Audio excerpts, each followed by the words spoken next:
Alright, what's up guys? Back with another Unicorn Overlord video here.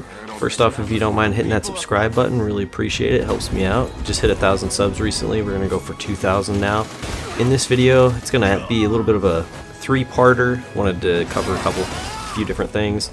First off, we're going to be looking at how to unlock the character here, Laurent, how to recruit him into your army, and then we are going to look at the quests that you have to run around and go to the different statues. I believe it's called the statues of Cornia, something along those lines. The reward is a very, very strong sword that you can equip on a lane or any other sword wielding character, but it gives you +5 all stats, and it has pretty solid physical attack, so just a great early game weapon. And then finally at the end of this, we're going to look at just how to really increase your war funds, rake in that gold, get rich, so you can equip all your characters with all the gear that you want and not have to worry about coming up with any cash. We will not be strapped for cash if you follow this guide. So let's go ahead here and we'll take a look at Laurent. So Laurent is a great knight, which I haven't gotten into the stage of the game where you get to actively promote your units, but he is, you know, the higher version, the upgraded version of a regular knight.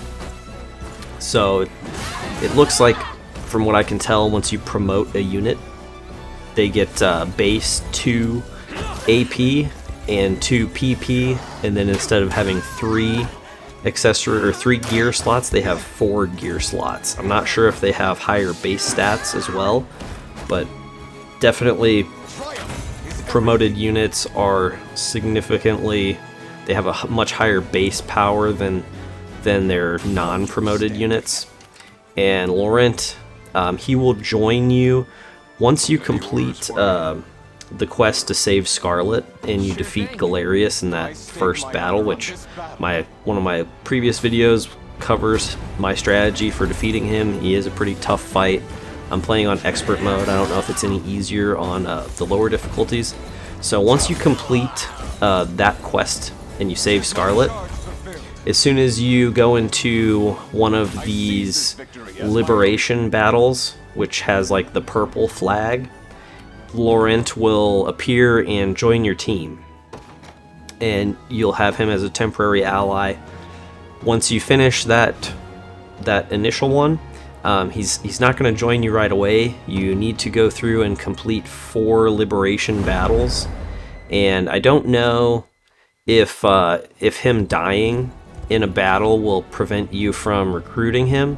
I didn't test that, so I would just, you know, if anyone knows that, please leave that comment down in the comments below. Me personally, I just, you know, if he got low, I would retreat and save him, because I didn't really want to test it where if he died and then not being able to recruit him. So once you defeat, do the Scarlet quest and then do 4 liberation battles, after that 4th battle you will get to recruit him into your army. He is very, very strong.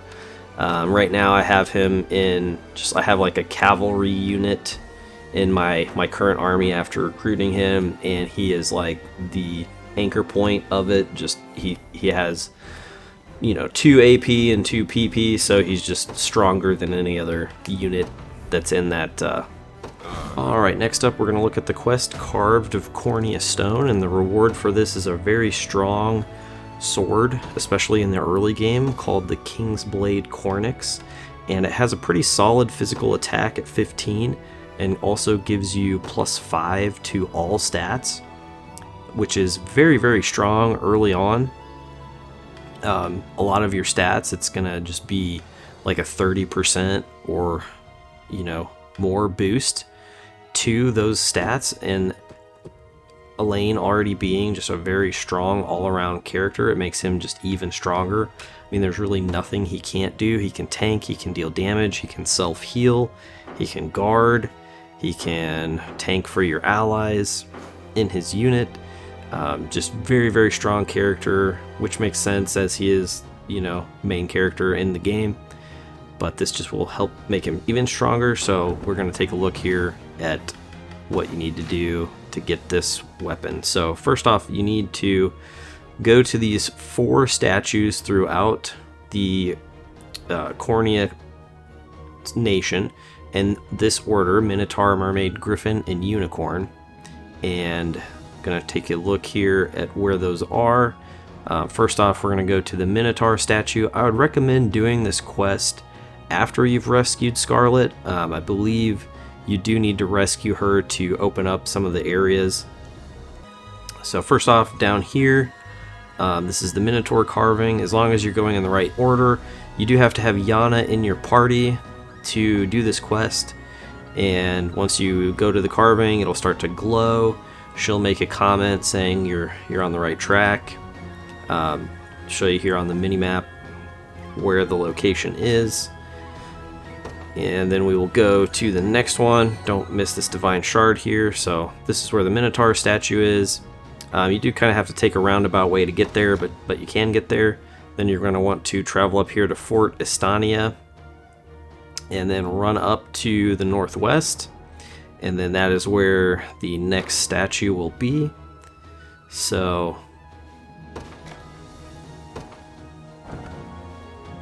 once we teleport in, go ahead and run up to the northwest here. If you've already liberated this area, you can go ahead and just travel to that town. Statue is going to be right up here along the beach. And once again, once you click on it, Yana is going to make the comment that we are going in the right order. And then we will go on to the next statue. The next statue is going to be down in the southwest of the area. If you've already found them, it's going to have that black question mark on it. So that does kind of help you know where it is. So you're going to run over to the left here from this town. And it's going to be through this little wooded area, kind of hidden away. You may have missed it earlier if you weren't really fully exploring. So here we are at the Griffin carving. After you click on it, be sure to run over to the right there. There is a divine shard. I'll go ahead and show you where that is. It's one of the easier to miss divine shards. So it's going to be right there. And last but not least, the unicorn statue. And that is going to be right above Lady Prairie Village. So also kind of tucked away in a little hidden area, kind of easy to miss.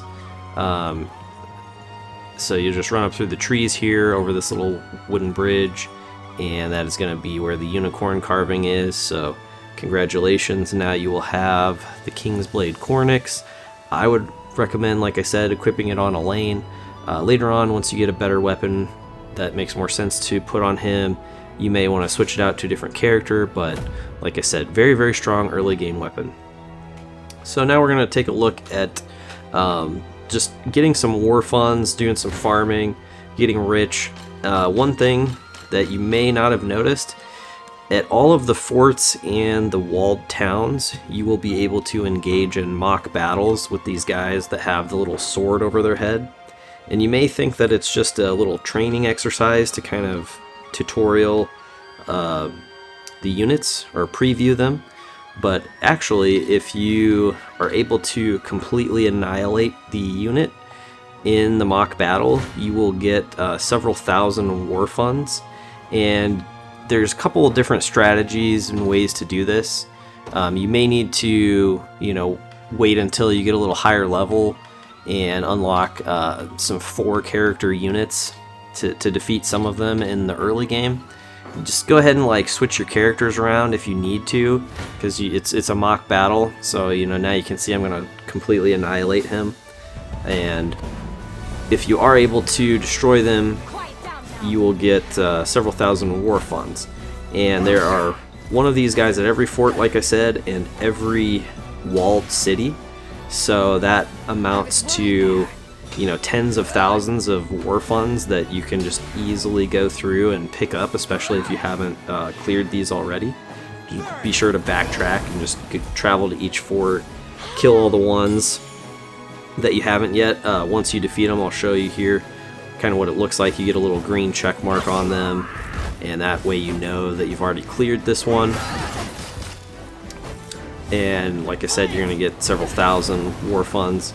Auk, very strong character.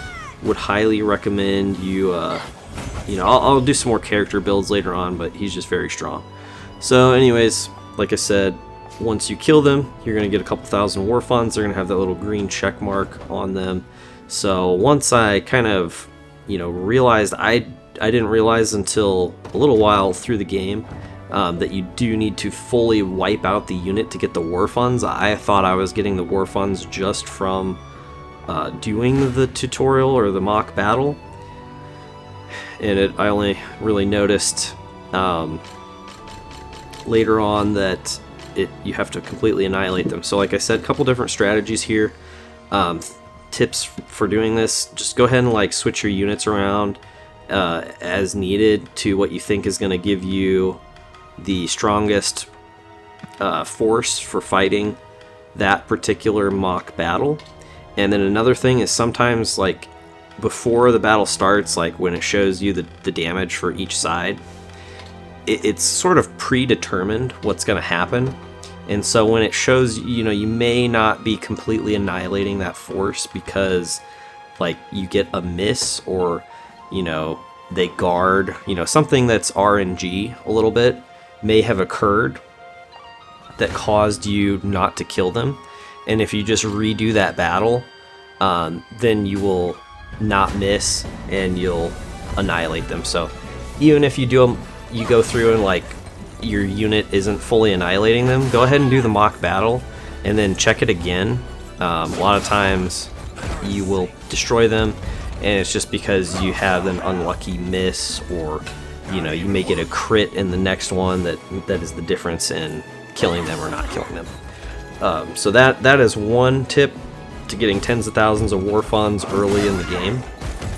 My next tip to you is going to be using the Valor skill on the Thief, called Plunder. And every fight, I mean, I have not really needed to use most of my Valor skills to actually win the stages. But if you run around with your Thief and you use Plunder on every enemy character, you can easily increase your war funds by 5 to 10 to 15,000 per stage.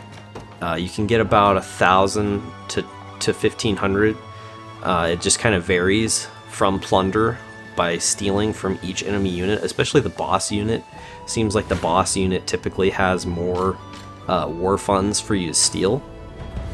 But if you do this, that's going to give you just tons and tons of war funds. There's also an accessory that gives you 100% increased war funds or gold. I would throw that on the team that has the Thief. I haven't tested yet if it increases the amount of war funds or the gold that you get from Plunder, but either way, it's definitely not hurting anything. And then every battle you have, you get 100% more gold or war funds, whatever they're called in the game. So those are going to be my tips to you guys for just racking up those funds. I'm sitting at around 100k, and just easily, after I have all the accessories I want. Right now in my current playthrough, I've pretty much liberated all of Cornia except for the capital.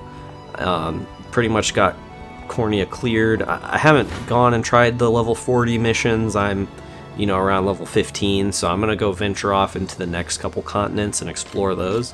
So I hope you guys are enjoying this game as much as I am. Thanks for tuning in, thanks for listening, thanks for watching, and remember to give them the D.